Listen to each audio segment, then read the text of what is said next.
మాదాపూర్లో నాగార్జునకు చెందిన ఎన్ కన్వెన్షన్ను హైడ్రా కూల్చివేయడం హాట్ టాపిక్గా మారింది. నిబంధనలను అతిక్రమించి చెరువు స్థలాన్ని కబ్జా చేసి నిర్మాణాలు చేపట్టారంటూ హైడ్రా యాక్షన్లోకి దిగింది. ఉదయం 4 గంటల పాటు అధికారులు భారీ యంత్రాలతో ఎన్ కన్వెన్షన్లోని అక్రమ నిర్మాణాలను కూల్చివేశారు.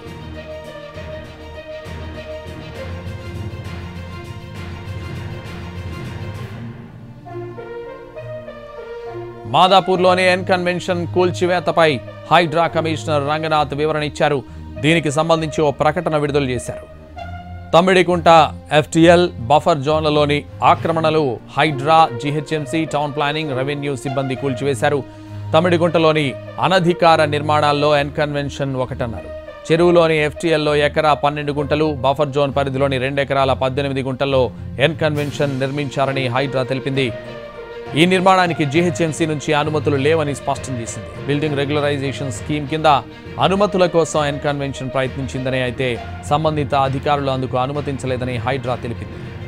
తమిడికుంటపై 2014లో హెచ్ఎండిఏ నోటిఫికేషన్ ఇచ్చిందని హైడ్రా అంటోంది. నోటిఫికేషన్ తర్వాత ఎన్ కన్వెన్షన్ యాజమాన్యం హైకోర్టుకు వెళ్లిందని, అయితే చట్టబద్ధంగా ఉండాలని గతంలో ఉన్నత న్యాయస్థానం ఆదేశించిందని చెబుతోంది. అలాగే 2017లో ఎఫ్టీఎల్ సర్వే నివేదికపై కేసు పెండింగ్లో ఉందని తెలిపింది. ఎన్ కన్వెన్షన్కు సంబంధించి ఇప్పటివరకు ఏ కోర్టు స్టే ఇవ్వలేదని, ఎఫ్టీఎల్ బఫర్ జోన్కు సంబంధించి ఎన్ కన్వెన్షన్ తప్పుదోవ పట్టించిందని హైడ్రా ఆరోపించింది. తప్పుదోవ పట్టించి వాణిజ్య కార్యక్రమాలు సాగించిందని వ్యాఖ్యానించింది. ఎఫ్టీఎల్లో ఎకరం 12 గుంటలు, బఫర్ జోన్లో 2 ఎకరాల 18 గుంటల్లో ఎన్ కన్వెన్షన్ నిర్మాణాలు చేసినట్లు ఆరోపిస్తోంది హైడ్రా. ఉదయం ఎన్ కన్వెన్షన్ను హైడ్రా కూల్చివేసింది. 4 గంటల పాటు ఈ కార్యక్రమం సాగిపోయింది. ఎఫ్టీఎల్ బఫర్ జోన్లోని అన్ని నిర్మాణాలు కూల్చివేశారు.